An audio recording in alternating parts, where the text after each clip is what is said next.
Episode 139 police కస్టడీలో పవిత్ర Kiran set లో ఒక సీన్ ను షూట్ చేస్తుండగా సడన్ గా అక్కడికి పోలీసులు ఎంటర్ అయ్యారు. హీరో సినిమాలో నటిస్తున్న సైడ్ యాక్టర్స్ కూడా కొంతమంది పోలీస్ యూనిఫామ్ లో ఉండడం చేత నిజమైన పోలీసులు సెట్ కి వచ్చినట్టు ఎవరూ గమనించలేకపోయారు. ఒక పోలీస్ సడన్ గా కెమెరా ముందుకు వచ్చి షూట్ ను ఆపేయమని చెప్పాడు. డైరెక్టర్ వేణుగోపాల్ ఆ పోలీస్ ను ఆర్టిస్ట్ అని అపార్థం చేసుకుని, హేయ్, కెమెరా ముందుకు రమ్మని నీకెవరు చెప్పారు? మీరెంటర్ అవ్వాల్సిన సీన్ ఇది కాదని ముందే చెప్పాను కదా, కెమెరా రోల్ అవడం కనిపించట్లేదా అంటూ ఇరిటేటెడ్ గా అరిచాడు. ఆ పోలీస్ వెంటనే అతని బ్యాడ్జ్ ను ఒక పేపర్ ను చూపిస్తూ, hello director, nice to meet you. మేము హైదరాబాద్ పోలీస్ డిపార్ట్మెంట్ నుండి వచ్చాం. ఇక్కడ సెట్ లో మీ స్టాఫ్ కి ఎవరో పాయిజన్ ఇవ్వడానికి ట్రై చేశారని మాకు ఇన్ఫర్మేషన్ వచ్చింది. కాబట్టి ఈ లొకేషన్ ను మీరు కొద్ది రోజుల వరకు ఖాళీ చేయాల్సి వస్తుంది. ఎందుకంటే ఇప్పుడు ఇది క్రైమ్ జరిగిన చోటు. ఇప్పటి నుండి మేము ఇన్వెస్టిగేషన్ మొదలు పెడతాము. ఇదే మా సర్చ్ వారెంట్ అని చెప్పాడు. డైరెక్టర్ వేణుగోపాల్ ఈ మాటలు వినగానే ఒక్కసారిగా షాక్ అయ్యాడు. ఇంత సడన్ గా పోలీసులు వస్తారని వేణుగోపాల్ ఎక్స్పెక్ట్ చేయలేదు. అందుకే ఎలా రియాక్ట్ అవ్వాలో తెలియక మౌనంగా మిగిలిపోయాడు. అతని కళ్లను క్లియర్ చేసుకుని ఆ పోలీస్ యూనిఫామ్ మీద ఉన్న బ్యాడ్జ్ వైపు చూశాడు. మిస్టర్ అశ్విన్ రాజీవ్ నిజంగానే పోలీస్. ఓ మై గాడ్, నేను బయటికి తెలియకుండా పూర్తిగా జాగ్రత్త పడ్డాను అనుకున్నాను. కాని పోలీసులకి ఎలా తెలిసింది అనుకుంటూ షాక్ అయి చూస్తున్నాడు. సెట్ దగ్గరి అరేంజ్మెంట్స్ ను అలాగే వదిలేసి స్టాఫ్ అంతా ఒక దగ్గరికి చేరి నిలబడ్డారు. పోలీసులందరూ చెరువు వైపుకి వెళ్లి ఏదైనా ఎవిడెన్స్ దొరుకుతుందేమో అని వెతకడం మొదలుపెట్టారు. కొద్దిసేపటికి ఒక పోలీస్ స్టాఫ్ లాకర్ రూమ్ లో ఆర్సెనిక్ ట్రయాక్సైడ్ కెమికల్ దొరికిందని ఒక చిన్న కవర్ ను తీసుకొస్తూ చెప్పాడు. కిరణ్, పవిత్ర ఒక పక్కన నిల్చుని ఇదంతా చూస్తూ ఏదో మాట్లాడుకుంటూ ఉండగా అశ్విన్ రాజీవ్ వాళ్ల దగ్గరికి వచ్చి, మధుశ్రీ అంటే మీరేనా అని అడిగాడు. పవిత్ర అవును అన్నట్టు తల ఆడించింది. అశ్విన్ రాజీవ్ వెంటనే ఒక కవర్లో సీల్ చేసిన ఆర్సెనిక్ కెమికల్ ను చూపిస్తూ, నీ లాకర్లో మాకీ పౌడర్ కనిపించింది. క్రైమ్ లో ఇన్వాల్వ్ అయిన కెమికల్, నీ లాకర్లో దొరికిన కెమికల్ ఒక్కటే. సో దీన్ని ప్రైమరీ ఎవిడెన్స్ గా నిన్ను ప్రైమరీ సస్పెక్ట్ గా రిపోర్ట్ చేయాలి. ప్లీజ్ మాతో కలిసి పోలీస్ స్టేషన్ కి రండి అంటూ సీరియస్ ఫేస్ తో చెప్పాడు. పవిత్ర షాక్ అయ్యి, ఏంటి, ఏమన్నారు అంటూ పోలీస్ చెప్పిన మాటలను నమ్మలేకపోయి అడిగింది. అశ్విన్ రాజీవ్ ఆమె ముఖంలోని ఎక్స్ప్రెషన్స్ ను అబ్జర్వ్ చేస్తూ, మిస్ మధుశ్రీ, నీ లాకర్లో మాకు ప్రైమరీ ఎవిడెన్స్ దొరికింది. సో నిన్ను మేము ప్రైమరీ సస్పెక్ట్ గా కన్సిడర్ చేస్తున్నాం అంటూ మళ్లీ చెప్పాడు. మళ్లీ విన్నాక తను ఇంతకు ముందు విన్నది నిజమే అని పవిత్ర ఫైనల్ గా రియలైజ్ అయ్యింది. కాని అసలు ఏం జరుగుతుందో, తను ప్రైమరీ సస్పెక్ట్ ఎలా అయ్యిందో పవిత్రకి ఏం అర్థం కావడం లేదు. సార్, అది మిస్టేక్ అయి ఉంటుంది. ఎక్కడో ఏదో పొరపాటు జరిగింది. నేనెందుకు రవికుమార్కి కీడు జరగాలని చూస్తాను? ఆయన ఆ ఘటన జరిగి 4 రోజులవుతుంది. శుక్రవారం జరిగిన ఘటనకు నాకు నిజంగా సంబంధముంటే మీ అందరికీ తెలిసేలా నా లాకర్లో ఎవిడెన్స్ ను ఎందుకు వదిలేస్తాను? ఏదో జరుగుతుంది, ఎవరో కావాలనే చేస్తున్నారు అంటూ పవిత్ర ఎక్స్ప్లెయిన్ చేసింది. పవిత్ర చెప్పింది నిజమే. తనే నిజంగా సస్పెక్ట్ అయితే ఎవిడెన్స్ ఈజీగా దొరికేలా ఎందుకు తన లాకర్లో వదిలేస్తుంది? పోలీసులను కూడా తన మాటలు ఆలోచింపజేశాయి. కిరణ్ కూడా వెంటనే ముందుకు వస్తూ, ఏదో మిస్టేక్ జరిగినట్టుంది. ఆ రోజు రవికుమార్కి ఆ ఇన్సిడెంట్ జరిగినప్పుడు నేను కూడా ఉన్నాను. ఒకవేళ టైంకి మధుశ్రీ అతనికి హెల్ప్ చేసి ఉండకపోతే రవికుమార్ ఇప్పటికీ చనిపోయేవాడు. డాక్టర్ కూడా చెప్పాడు, టైంకి కరెక్ట్ ట్రీట్మెంట్ ఇచ్చారు అని. మధుశ్రీ చేసిన హెల్ప్ కి తనను మెచ్చుకోవాల్సింది పోయి తనను క్రైమ్లోకి ఎందుకు లాగుతున్నారు అంటూ నిలదీశాడు. ఐఎమ్ సారీ మిస్టర్, కానీ ఇది మా డ్యూటీ. ఇన్వెస్టిగేషన్లో ఇదంతా ఒక పార్ట్. ప్లీజ్ అర్థం చేసుకుని మాతో కోఆపరేట్ చేయండి అంటూ అశ్విన్ రాజీవ్ చెప్పి అతనితో వచ్చిన కానిస్టేబుల్స్ కి ఈమెను తీసుకురండి అని ఆర్డర్ చేశాడు. పవిత్ర చేతికి బేడీలు బిగించకపోయినా పోలీసులతో కలిసి పోలీస్ జీప్లో వెళ్లడం చాలు తన మీద కుప్పలు కుప్పలుగా హెడ్లైన్స్ రావడానికి. కిరణ్ తన ఫ్రెండ్ ను పోలీసులు ఎలాంటి ఖచ్చితమైన ప్రూఫ్ లేకుండా తీసుకెళ్లడం చూసి, తనను వదిలిపెట్టండి, తనను తీసుకెళ్లడానికి మీ దగ్గర ఏం ప్రూఫ్ ఉంది? మీ చేతిలో ఉంది నిజంగా క్రైమ్ లో తేలిన కెమికల్ అనడానికి సాక్ష్యమేంటి అంటూ అరిచాడు. కిరణ్ పోలీసులతో గొడవ పెట్టుకోకముందే పవిత్ర అతన్ని ఆపుతూ, కిరణ్, ఇట్స్ ఓకే, గొడవద్దు, నన్ను జస్ట్ ఇన్వెస్టిగేట్ చేయడానికి మాత్రమే తీసుకెళ్తున్నారు, అంతే అంటూ కిరణ్ ను కంట్రోల్ చేసింది. డైరెక్టర్ వేణుగోపాల్ కూడా పవిత్ర గురించి దిగులు పడుతూ, అశ్విన్ రాజీవ్ గారు, నిజంగా ఇది ఒక మిస్టేక్ అయి ఉంటుంది. మధుశ్రీకి ఈ సంఘటనకి ఎలాంటి సంబంధం లేదు. తను నిజంగా ఇన్నోసెంట్. ప్లీజ్ తనను వదిలిపెట్టండి అంటూ కన్విన్స్ చేయడానికి ట్రై చేశాడు. కానీ అశ్విన్ రాజీవ్ మాత్రం కన్విన్స్ కాలేదు. సారీ డైరెక్టర్, మేం మా డ్యూటీ చేస్తున్నాం. ఒకవేళ ఇన్వెస్టిగేషన్లో మధుశ్రీ ఇన్నోసెంట్ అని తెలిస్తే తనను వదిలేస్తాం. కాని అప్పటి వరకు మాత్రం తనను సస్పెక్ట్ లాగే ట్రీట్ చేయాలి. ఇది రూల్ అని చెప్పి పవిత్రతో కలిసి అక్కడి నుండి వెళ్లిపోయాడు. పోలీసులు సెట్ నుండి వెళ్లిపోగానే కిరణ్ ఇమ్మీడియట్ గా తన ఫోన్ను తీసి సంజు ప్రియకి కాల్ చేసి జరిగినదంతా ఇన్ఫార్మ్ చేశాడు. విషయం తెలుసుకున్న సంజు ప్రియ ఒక్క క్షణం కూడా ఆగకుండా రంగంలోకి దిగింది. తను మొదట చేసిన పని పవిత్ర అరెస్ట్ అయినట్టు బిగ్ బాస్ కి తెలియజేయడం. విజయ్ కి ఇన్ఫర్మేషన్ ఇచ్చి డైరెక్ట్ గా పోలీస్ స్టేషన్ కి పరిగెత్తుకుంటూ వెళ్ళింది. అభిరామ్ తన వర్క్ అంతా పూర్తి చేసుకుని కొంచెం రిఫ్రెష్ అవ్వడం కోసం క్యాజువల్ గా global radiant entertainment CEO office లోపలికి వచ్చి సోఫాలో కూర్చున్నాడు. కావాలనే విజయ్ వైపు చూస్తూ, నాకు మళ్లీ బ్యూటిఫుల్ లేడీస్ తో కలిసి పార్కి వెళ్లాలనుంది అని అన్నాడు. ఈ స్టేట్మెంట్ వినగానే విజయ్ కి చాలా కోపం వచ్చింది. తన గర్ల్ గురించి అభిరామ్ మాట్లాడుతుంటే విజయ్ లో జెలసీ మొదలయ్యింది. మళ్లీ నా పేషెన్స్ ను టెస్ట్ చేయడానికి ట్రై చేస్తే వీడిని ఫ్రెండ్ అని కూడా చూడకుండా ఎడారిలో విడిచిపెట్టి వస్తాను. నా ముందే నా గర్ల్ తో పార్కి వెళ్లినందుకు గొప్పలు చెప్పుకుంటాడా? చైత్ర అక్కకి అన్యాయం చేసే ముందే వీడి పని పట్టాలి అని మనసులో అనుకుంటూ నాటీగా నవ్వాడు. అభిరామ్, కాలిఫోర్నియాలో ఒక బిజినెస్ ట్రిప్ ఉంది. నువ్వే వెళ్తున్నావు, రేపే వెళ్ళాలి. సో రెడీగా ఉండు అంటూ ఈవిల్ గా నవ్వుతూ చెప్పాడు విజయ్. ఏంటి, బిజినెస్ ట్రిప్పా? కాలిఫోర్నియాలోనా? నో వే, అది కూడా ఇంత అర్జెంట్ గా వెళ్లడమా అంటూ కన్ఫ్యూజ్డ్ గా అడిగాడు అభిరామ్. విజయ్ తనను వేరే కంట్రీకి పంపాలని చూస్తున్నాడని తెలుసుకుని నమ్మలేకపోయాడు. విజయ్ సీరియస్ గా అభిరామ్ వైపుకి చూస్తూ, నువ్వు కరెక్ట్ గానే విన్నావు mister Abhiram. Legal council head గా నీకు కూడా ఈ కంపెనీ బిజినెస్ ట్రిప్ అటెండ్ అయ్యే ఛాన్స్ ఉంది. ఓ, చెప్పడం మర్చిపోయాను, ఈ ట్రిప్ 3 నెలల వరకు జరుగుతుంది. సో నేను చెప్పే వరకు నువ్వు అక్కడే ఉండాలి అని ఆర్డర్ చేశాడు. 3 నెలలా అంటూ అభిరామ్ ఆశ్చర్యంతో సోఫా నుండి జంప్ చేస్తూ అరిచాడు. నన్ను కంపెనీ నుండి తరిమేయాలని చూస్తున్నాడా ఏంటి? అంటే ఇంకో 3 నెలల వరకు నా బ్యూటిఫుల్ వైఫ్ ను, నా ప్రోయాక్టివ్ కొడుకును చూడలేనా? గాడ్, నేను వీడిని ఇరిటేట్ చేసి ఉండకూడదు. ఇప్పుడెలా అంటూ దిగులు పడుతూ, విజు ప్లీజ్ రా, నా కోసం కాకపోయినా మీ అక్క కోసమైనా ఎవరినైనా పంపించు. మీ చైత్ర అక్క నేను లేకుండా ఎలా ఉంటుంది చెప్పు అంటూ స్వీట్ గా కన్విన్స్ చేయడానికి ప్రయత్నించాడు అభిరామ్. కాని సడన్ గా విజయ్ కి ఒక కాల్ వచ్చింది. హలో, విజయ్ స్పీకింగ్ అంటూ లిఫ్ట్ చేసి మాట్లాడాడు. అభిరామ్ ఒకవైపు మౌనంగా కూర్చుని తన బాస్ కాల్ మాట్లాడే వరకు సైలెంట్ గా ఉన్నాడు. కాల్ మాట్లాడుతుండగా విజయ్ ముఖంలో దిగులు, కళ్లల్లో కోపం చూసి ఏదో జరిగిందని అభిరామ్ గెస్ చేశాడు.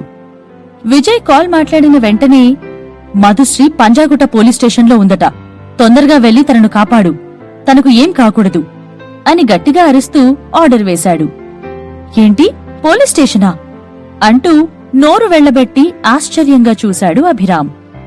మధుశ్రీ మళ్లీ ట్రబుల్లో ఇరుక్కుందా? తనకు నిజంగా ఇలాంటి గొడవల్లో దూరడం ఇష్టమనుకుంటా. కమాన్ బాస్, ఇంకెన్ని రోజులు తను ఇన్వాల్వ్ అయిన గొడవల్లో దూరి ఆమె కోసం నువ్వు రిస్క్ తీసుకుంటావు? అసలు తన గురించి నీకు పూర్తిగా కూడా తెలియదు. ఆమెకు ఆల్రెడీ బాయ్ ఫ్రెండ్ ఉన్నాడు, నా కళ్లతో నేనే వండర్లాలో చూశాను అంటూ మనసులో మాట్లాడుకుంటూ విజయ్ పవిత్ర వల్ల మోసపోతున్నాడేమో అని అపార్థం చేసుకుని బాధపడుతున్నాడు. ఎటూ కదలకుండా అక్కడే నిల్చుని సినిమా చూసినట్టు చూస్తున్న అభిరామ్ ముఖం మీదకు ఫైల్ను విసిరేస్తూ, తొందరగా వెళ్లి మధుశ్రీని కాపాడు, తనకేదైనా అయ్యిందంటే నీ శాలరీ కట్ అంటూ బెదిరించాడు విజయ్. ఓకే ఓకే, నువ్వేం కంగారు పడకు, నేను డైరెక్ట్ గా పోలీస్ స్టేషన్ కి వెళ్లి మ్యాటర్ను ఇమ్మీడియట్ గా సెటిల్ చేసి మధుశ్రీతో తిరిగి వస్తాను. ఓకేనా అని చెప్తూ మహారాజు ఆజ్ఞను పాటించే భటునిలా ఆఫీస్ నుండి బయటికి పరిగెత్తుకుంటూ వెళ్లిపోయాడు. 3 నెలల పాటు వేరే కంట్రీకి వెళ్లే బిజినెస్ ట్రిప్ కాకుండా వేరే ఏదైనా చేయడానికి అభిరామ్ సిద్ధంగా ఉన్నాడు. కరెక్ట్ టైంకి పవిత్ర న్యూస్ వచ్చి అతన్ని ఆ బిజినెస్ ట్రిప్ నుండి తప్పించింది. పవిత్రను పోలీస్ కస్టడీలో ఉంచేసరికి ప్రాప్ మాస్టర్ రవికుమార్ కి జరిగిన కెమికల్ పాయిజన్ ఇన్సిడెంట్ గురించి అందరికీ తెలిసిపోయింది. సెట్లో రవికుమార్ కి జరిగిన యాక్సిడెంట్ పిక్చర్స్ అన్నీ ఆన్లైన్లో స్ప్రెడ్ అయ్యి చక్కర్లు కొడుతున్నాయి. న్యూస్ ఉన్నది ఉన్నట్టుగా పబ్లిష్ చేసి ఉంటే ఇంత పాపులర్ అయ్యేది కాదు. కాని ఈ న్యూస్ ను పబ్లిష్ చేసిన ఆథర్ తప్పంతా పవిత్ర వైపే ఉన్నట్లు కొన్ని ఫోటోలను యాడ్ చేసి పవిత్రకి అగెయిన్స్ట్ గా ఆర్టికల్ రాశాడు. అలా ఈ న్యూస్ తొందరగానే వైరల్ అయ్యింది. కొందరైతే పవిత్ర కావాలనే రవికుమార్ మీద రివెంజ్ తీసుకోవడం కోసం ఇలా చేసిందని అనుకుంటూ పవిత్రను పోలీసులు తీసుకెళ్తున్న ఫోటోలను వైరల్ చేశారు. పవిత్ర మీద ఉన్న రూమర్స్ మెల్లగా క్లియర్ అవుతున్న సమయానికి ఇంకో పెద్ద న్యూస్ తన లైఫ్ ను ఇన్ఫ్లుయెన్స్ చేసేంత పెద్దగా మారిపోయింది. ఒకటి తప్పితే ఒకటన్నట్టు పవిత్ర మీద ఏదో ఒక విధంగా బ్యాడ్ రూమర్స్ వస్తూనే ఉన్నాయి.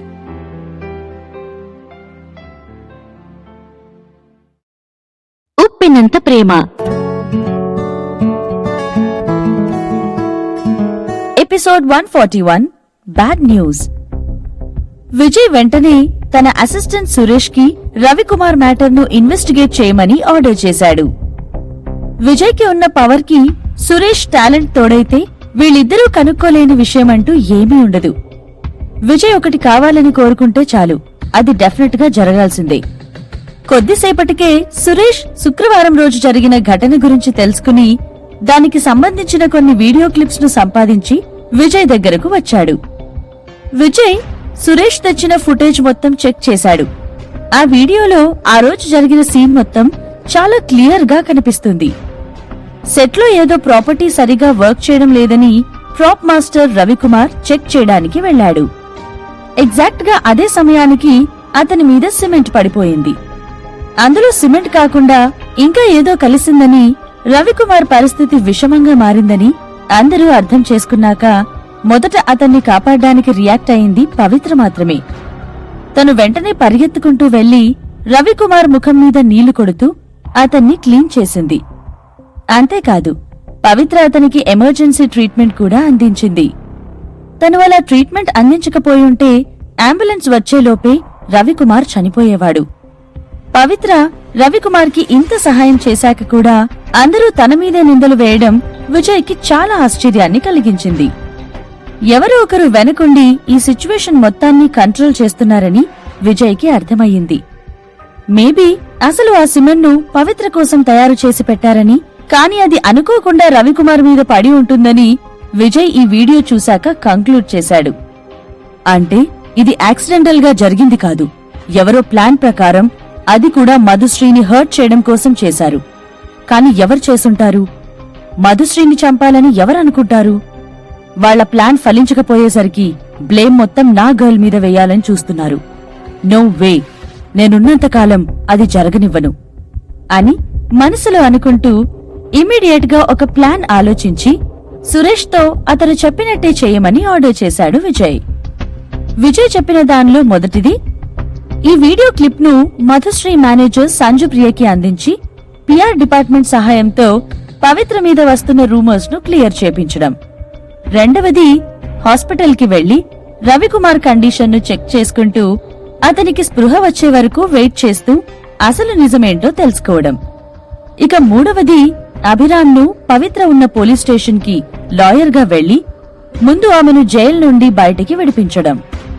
విజయ్ అందరికీ తెలిసేలా డైరెక్ట్ గా పవిత్రకి హెల్ప్ చేయలేకపోయినా అతనికి ఉన్న పవర్ ను కంట్రోల్ చేస్తూ వెనక నుండి పవిత్రను కాపాడగలడు. విజయ్ మనసంతా దిగులుతో నిండిపోయింది. అతనికి పవిత్రను ఎప్పుడెప్పుడు చూడాలా అని ఉంది. పవిత్ర కండిషన్ను గుర్తు తెచ్చుకుంటే విజయ్ గుండె బరువెక్కింది. మధుశ్రీ, ఇట్స్ ఫైన్, అంతా సెట్ అవుతుంది, నేనున్నాను అంటూ గుండె మీద చెయ్యి వేసుకుని మనసులో అనుకుంటూ ఆమె గురించి బాధపడుతున్నాడు.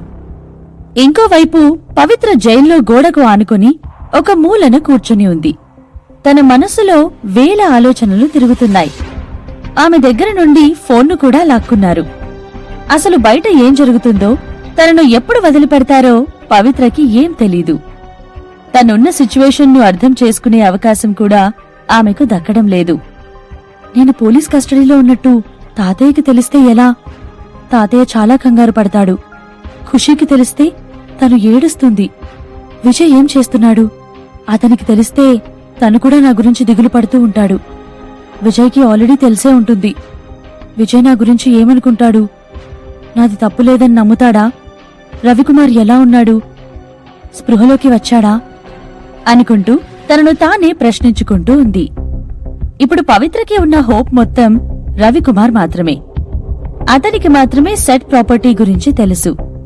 ఈవెన్ ఈ సంఘటన జరిగిన రోజు కూడా ప్రాపర్టీను సెటప్ చేసింది అతనే. కాబట్టి అతను కళ్లు తెరిచి అసలు నిజం చెప్పే వరకు పవిత్ర ఇన్నోసెన్స్ ను ప్రూవ్ చేసేందుకు వేరే దారే లేదు. అందుకే పవిత్ర రవికుమార్కి ఏం కాకూడదని, అతను తొందరగా స్పృహలోకి రావాలని కోరుకుంటుంది. ఇక్కడ పవిత్ర తన ఆలోచనలతో యుద్ధం చేస్తుంటే మరోవైపు రవికుమార్ ఇంకా స్పృహలోకి రాలేదు. అప్పటికే చీకటి పడడంతో హాస్పిటల్ చాలా నిశ్శబ్దంగా మారిపోయింది. హాస్పిటల్లో ఎక్కువ మంది కూడా లేరు. ఐసీయూ పిన్ డ్రాప్ సైలెన్స్ తో నిండిపోయింది. ఆ సమయంలో ఒక నర్స్ ఐసీయూ కారిడార్లో చాలా అనుమానాస్పదంగా కనిపిస్తూ కొంత నర్వస్ గా ఫాస్ట్ గా నడుచుకుంటూ వచ్చింది. ఆమె ముందుగా వచ్చి ఐసీయూ దగ్గర ఎవరైనా ఉన్నారేమో అని చెక్ చేసింది. ఎవరూ లేకపోవడం చూసి చేతిలో ఒక మెడిసిన్ ట్రే పట్టుకుని ఐసీయూలోకి దూరిపోయింది. ఆమె ముఖంలో ఏదో తప్పు చేస్తున్న కంగారు ఇట్టే కనిపిస్తుంది. ఆమె ముఖం చెమటతో నిండిపోయింది. ఆమె లోపలికి వెళ్లే ముందు రెండు వైపులా చెక్ చేసి ఎవరూ తనను చూడడం లేదని గమనించి లోపలికి వెళ్ళింది. సురేష్ ఆల్రెడీ ఐసీయూలోని సీసీటీవీ ఫుటేజ్ ను చెక్ చేయడానికి హాస్పిటల్ సీసీటీవీ రూమ్ కి కొందరు బాడీ గార్డ్స్ ను హైర్ చేశాడు. మాస్క్ పెట్టుకుని వైట్ కలర్ కోట్ లో ఒక నర్స్ ఏదో మెడిసిన్ తో రవికుమార్ ఉన్న యూనిట్ లోకి ఎంటర్ అవ్వడం సురేష్ అరేంజ్ చేసిన బాడీ గార్డ్స్ గమనించారు. ఒక గార్డ్ వెంటనే ఒక రిజిస్టర్ ను తెరిచి చూశాడు. అందులో నర్సులందరి షిఫ్ట్స్ డీటెయిల్డ్ గా రాసి ఉంది. కానీ ఈ పర్టికులర్ నర్స్ మాత్రం తన షిఫ్ట్ డ్యూటీస్ ను ఫాలో అవ్వకుండా ఐసీయూ లోపలికి వెళ్లి రవికుమార్ యూనిట్ లోకి ఎంటర్ అయ్యింది. రవికుమార్ బెడ్ మీద పడుకొని ఉన్నాడు. అతని బాడీ మొత్తం వైర్స్, ట్యూబ్స్ తో నిండిపోయింది. అతని చేతికి సలైన్ పెట్టారు. ముక్కుకి ఆక్సిజన్ మాస్క్ పెట్టారు. అతన్ని చూస్తుంటే మనిషి అని కూడా చెప్పగలిగేలా లేడు. ముఖం, చేతులు, తల గుర్తుపట్టని విధంగా మారిపోయాయి. సివియర్ ఫైర్ యాక్సిడెంట్ లో చిక్కుకున్న మనిషిలా బాడీ మొత్తం బర్న్ అయిపోయి ఉంది. ఆ నర్స్ రవికుమార్ వైపు ఒక డిస్గస్టింగ్ ఎక్స్ప్రెషన్ తో చూస్తూ అతన్ని ముట్టుకోవడానికి కూడా ఇష్టపడడం లేదు.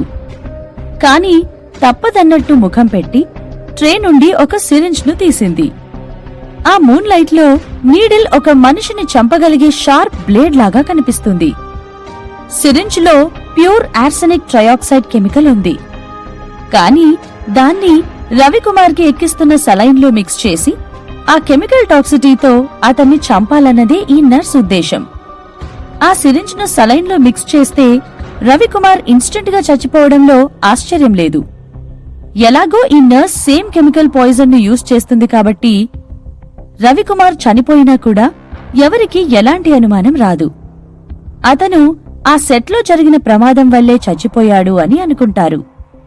ఆ నర్స్ రవికుమార్ సలైన్ లో కెమికల్ పాయిజన్ ను ఇంజెక్ట్ చేసి ఇమ్మీడియట్ గా అక్కడి నుండి వెళ్లిపోయింది.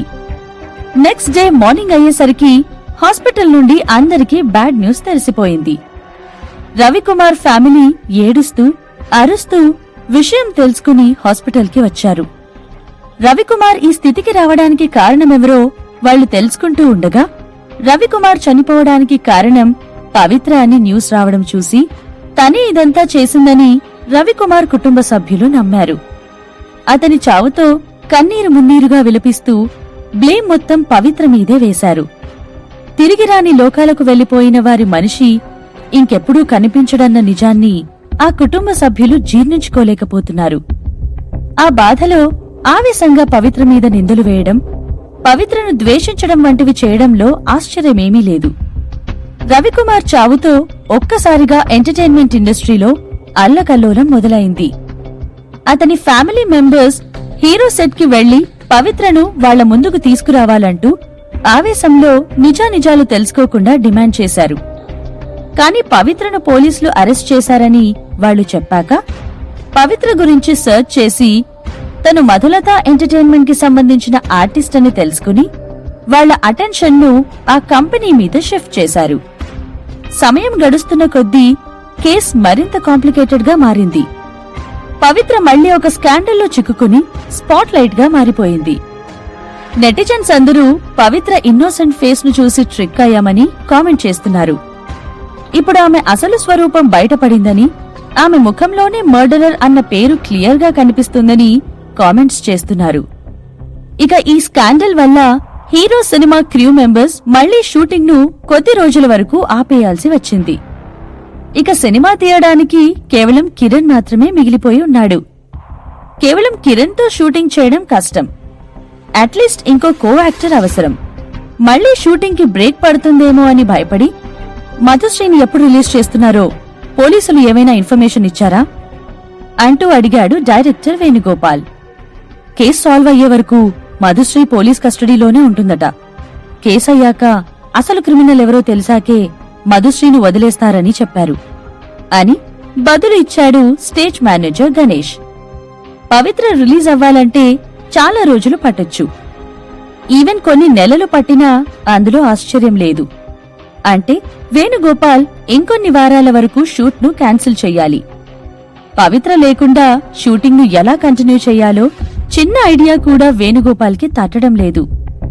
అతని తలరాతే ఇలా ఉందో లేక కర్మ అతనితో ఆడుకుంటుందో వేణుగోపాల్ కి అర్థం కావడం లేదు. ముందేమో మీరాకి హ్యాండ్ ఫ్రాక్చర్ అయ్యి షూటింగ్ ఆపాల్సి వచ్చింది. తర్వాత కిరణ్ కి ఫీవర్ వచ్చింది. ఫైనల్ గా స్టంట్ ఉమెన్ ను యూజ్ చేసుకోవాలన్న ఐడియాతో పవిత్రతో షూట్ ను కొనసాగిస్తూ ఉంటే ఇప్పుడు తను జైల్లో ఉంది. ఇదంతా అతని బ్యాడ్ లక్ కావచ్చు అని, ఏ గడియలో సినిమా మొదలు పెట్టాను అని అనుకుంటూ వేణుగోపాల్ బాధపడుతున్నాడు. ఇక ఎలా షూటింగ్ తో ప్రొసీడ్ అవ్వాలి అని ఆలోచిస్తూ ఉండగా సడన్ గా డైరెక్టర్ దగ్గరకు అతని ప్లానర్ పరిగెత్తుకుంటూ వచ్చి, డైరెక్టర్, అసిస్టెంట్ అక్షర మీరా హ్యాండ్ రికవర్ అయినట్టు డాక్టర్ అప్రూవల్ ను సెండ్ చేసింది. అంటే మనం షూట్ ను ఎలాంటి ప్రాబ్లం లేకుండా కొనసాగించొచ్చు అన్నట్టే కదా అంటూ ఎగ్జైటెడ్ గా చెప్పాడు. వేణుగోపాల్ కి కరెక్ట్ టైంలో కావాల్సిన అప్రూవల్ దొరికేసరికి అతను చాలా హ్యాపీగా ఫీల్ అయ్యాడు. ఒకవేళ మీరా ఇక నుండి సెట్ కి వస్తే ఇకపై వాళ్లు స్టోరీలో చేంజెస్ చేయాల్సిన అవసరం లేదు. వాళ్లు ముందుగా అనుకున్న విధంగానే షూటింగ్ తో ప్రొసీడ్ అవ్వచ్చు. వేణుగోపాల్ వెంటనే స్టేజ్ మేనేజర్ గణేష్ ను పిలిచి, గణేష్, వెంటనే వెళ్లి మీరాను కాంటాక్ట్ చేయి. తనను ఎంత తొందరగా వీలైతే అంత ఫాస్ట్ గా షూటింగ్ కి రమ్మని చెప్పు అని ఆర్డర్ చేశాడు. గణేష్ అతని ఫోన్ను బయటికి తీస్తుండగా మళ్లీ సడన్ గా అతన్ని ఆపి, ఒక్క నిమిషం, తనకు నేనే స్వయంగా కాల్ చేస్తాను అని చెప్పాడు వేణుగోపాల్. ఒకవేళ మీరాకి వేణుగోపాల్ నుండి కావాల్సిన రెస్పెక్ట్ వస్తే తను ఖచ్చితంగా వస్తుందని డైరెక్టర్ కి తెలుసు. అందుకే తనే స్వయంగా కాల్ చేసి మీరాను సెట్ కి షూట్ కోసం రమ్మని పిలిచాడు. పిలిచిన 2 గంటలకే మీరా మళ్లీ లీడ్ యాక్ట్రెస్ గా సెట్ కి అడుగుపెట్టింది. మీరా తను అనుకున్నట్టు అన్నీ జరగడంతో చాలా మంచి మూడ్ లో ఉంది. అందుకే తను సెట్ లోని స్టాఫ్ మెంబర్స్ అందరికీ వచ్చేటప్పుడు గిఫ్ట్స్ కూడా తీసుకొచ్చింది.